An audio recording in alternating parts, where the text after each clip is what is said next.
বিসমিল্লাহির রহমানির রহিম। আসসালামু আলাইকুম। নবম দশম শ্রেণীর শিক্ষার্থী, তোমরা কেমন আছো? আশা করি ভালো আছো। আজকে আমি তোমাদের জন্য সাধারণ গণিতের অনুশীলনী 3.1 বীজগণিত নিয়ে আলোচনা করব। সেই অনুশীলনী 3.1 অধ্যায়টা খুলতেই দেখবা লেখা আছে প্রথমেই সূত্রের সাহায্যে বর্গ নির্ণয় করো। যেহেতু লেখা আছে আমাকে সূত্রের সাহায্যে বর্গ নির্ণয় করো, তাহলে আমাকে আগে প্রথমে সূত্রগুলো শিখতে হবে অথবা মুখস্থ করতে হবে।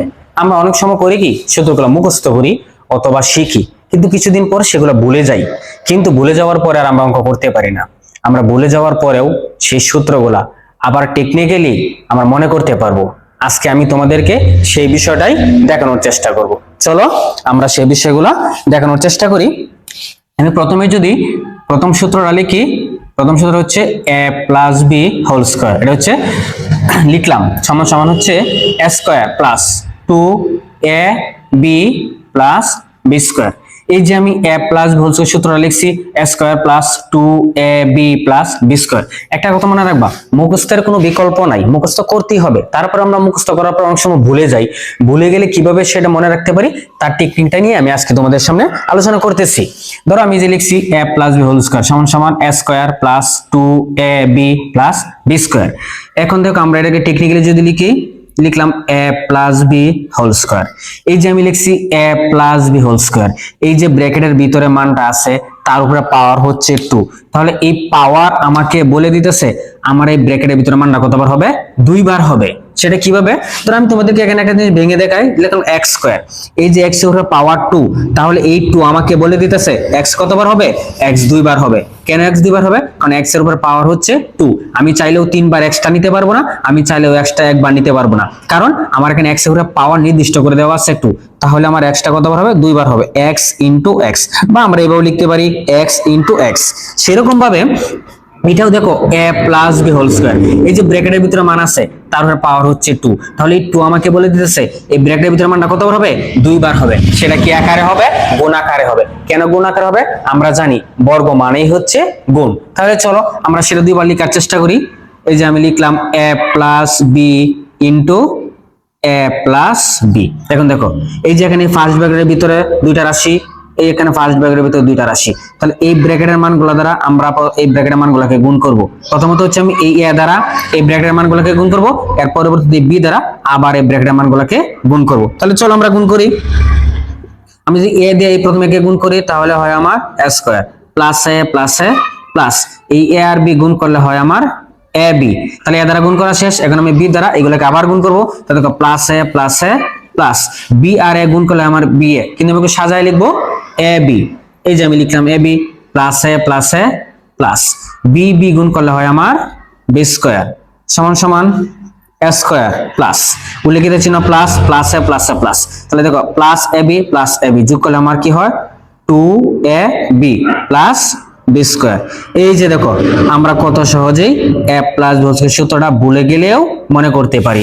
আমরা এই টেকনিক্যালি করতে পারি কি, a plus b whole square সূত্রটা এইভাবেও বের করতে পারি যদি আমরা কখনো অঙ্ক সমাধান করার ক্ষেত্রে সূত্রগুলো ভুলে যাই। তাহলে এটা হচ্ছে আমাদের প্লাসের সূত্র, আমরা এইভাবে বের করতে পারি। তাহলে এখন চলো আমরা মাইনাসের সূত্রটা এইভাবে বের করার চেষ্টা করি।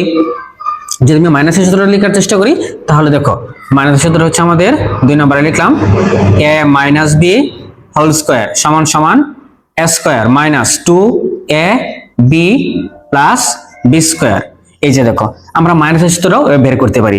যদি আমি লিখি a minus b whole square সমান সমান, দেখো এই যে a মাইনাস হোল স্কয়ার, তাহলে যে ব্র্যাকেটের ভিতরে মান আছে তারপরে পাওয়ার হচ্ছে 2, তাহলে ব্র্যাকেটের ভিতরে মান আমার কতবার হবে, 2 বার হবে। কেন 2 বার হবে, কারণ আমার তারপরে পাওয়ার হচ্ছে 2, তাহলে 2 আমাকে বলে দিতেছে এই ব্র্যাকেটের মানটা কতবার হবে, 2 বার হবে। আর সেটা কি আকারে হবে, গুণ আকারে হবে। চলো আমরা লিখি a minus b into a minus b. এখন দেখো আমরা এই ব্র্যাকেটের প্রত্যেকটা মান দ্বারা এই ব্র্যাকেটের প্রত্যেকটা মানকে গুণ করব। প্রথমত হচ্ছে আমি এই a দ্বারা এই সবগুলো মানকে গুণ করব, এরপর হচ্ছে b দ্বারা আমি আবার এই সবগুলোকে গুণ করব।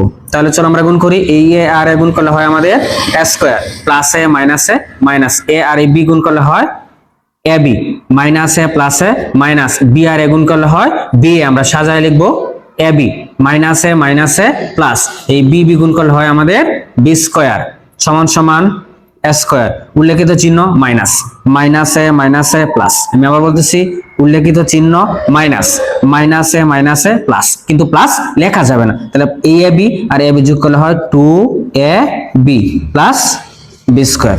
তাহলে এই যে দেখো আমরা কত সহজে a minus b whole square সূত্রটাও বের করে ফেলছি। এই যে আমার হয়ে গেছে a minus b whole square সূত্র, আমরা এইভাবে সহজেই বের করতে পারি। এরপরে চলো আমরা তিন রাশির একটা বর্গ নির্ণয় সূত্র আছে। যদি আমাদের তিন রাশির বর্গ নির্ণয় সূত্র আসে, এগুলো হচ্ছে আমার দুই রাশি বর্গ নির্ণয় সূত্র, এটা হচ্ছে a প্লাস হোল স্কয়ার, এটা হচ্ছে a মাইনাস হোল স্কয়ার। কিন্তু আমার আবার তিন রাশির একটা বর্গ নির্ণয় সূত্র আছে। এখন আমরা তিন রাশি বর্গ নির্ণয় সূত্র নিয়ে আলোচনা করব। ধরো তিন রাশি বর্গ নির্ণয় সূত্র আমি লিখি a plus b plus c whole square সমান সমান a square plus b square plus c square plus 2ab plus 2bc plus 2ac। এটা হচ্ছে আমার তিন রাশি বর্গ নির্ণয়ের সূত্র। তাহলে চলো এখন আমরা তিন রাশি বর্গ নির্ণয়ের সূত্রটাও এভাবে প্রমাণ করার চেষ্টা করি। a plus b plus c whole square, এই যে দেখো আমার ব্র্যাকেটের ভিতরে মান আছে, তারপরে পাওয়ার হচ্ছে 2, তাহলে এই 2 বলে দিতেছে আমার ব্র্যাকেটের ভিতরে মানটা কত হবে, 2 বার হবে। তাহলে চলো সেটা গুণ আকারে 2 বার লিখি, a plus b plus c into a plus b plus c. তাহলে দেখো আমরা এই ব্র্যাকেটের ভিতরে মানটা দ্বারা আমরা এই ব্র্যাকেটের প্রত্যেকটা মানকে গুণ করব। আমি প্রথম a দ্বারা এই ব্র্যাকেটের প্রত্যেকটা মানকে গুণ করব। যখন আমি a দ্বারা এই মানগুলোকে গুণ করব, তখন আমি b প্লাস সি ধরে ভুলে গেলাম, ধরো b প্লাস সি আমি লিখি নাই, আমি অফ করে দিলাম। আমার শুধু a দ্বারা এই প্রত্যেকটা মানকে গুণ করব। তাহলে চলো গুণ করি। এই a আর a গুণ করলে হয় আমাদের a square plus a plus এই a আর b গুণ করলে হয় আমাদের ab plus a plus a আর c গুণ করলে হয় আমাদের ac। এখন a দ্বারা গুণ করা শেষ, এখন আমরা b দ্বারা গুণ করব। b দ্বারা এই প্রত্যেকটা মানকে গুণ করব। তাহলে প্লাস a প্লাস b আর a গুণ করলে হয় ab প্লাস a প্লাস এই bb গুণ করলে হয় আমাদের b square plus a plus b আর c গুণ করলে হয় আমাদের bc। এখন দেখো a প্লাস b প্লাস দ্বারা গুণ করা শেষ, এখন প্লাস c দ্বারা আমরা এই প্রত্যেকটা মানকে গুণ করব। তাহলে প্লাস a প্লাস এই c আর a গুণ করলে হয় ac, যদি একটু সাজায় লিখি প্লাস a প্লাস এই c আর b গুণ করলে হয় bc, সাজায় লিখছি প্লাস a প্লাস এই c আর c গুণ করলে হয় আমাদের c স্কয়ার। এখন দেখো আমরা এখানে একটা কাজ করব কি, আমরা এখন যতগুলোর উপরে পাওয়ার আছে সেই পাওয়ারের মানগুলো প্রথমে নিয়ে আসবো, বাকি মানগুলো আমরা পরে লিখবো। তাহলে এখানে আছে a স্কয়ার প্লাস আছে প্লাস b স্কয়ার প্লাস এটা আছে প্লাস c স্কয়ার।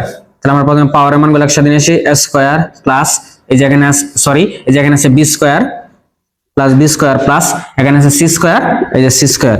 আমরা পাওয়ারের মানগুলো প্রথমে নিয়ে আসছি, এখন বাকি মানগুলো পরে লিখবো। দেখো প্লাস ab যোগ করলে হয় 2ab, এরপর হচ্ছে প্লাস bc যোগ করলে হয় 2bc, এরপর হচ্ছে প্লাস ac যোগ করলে হয় 2ac।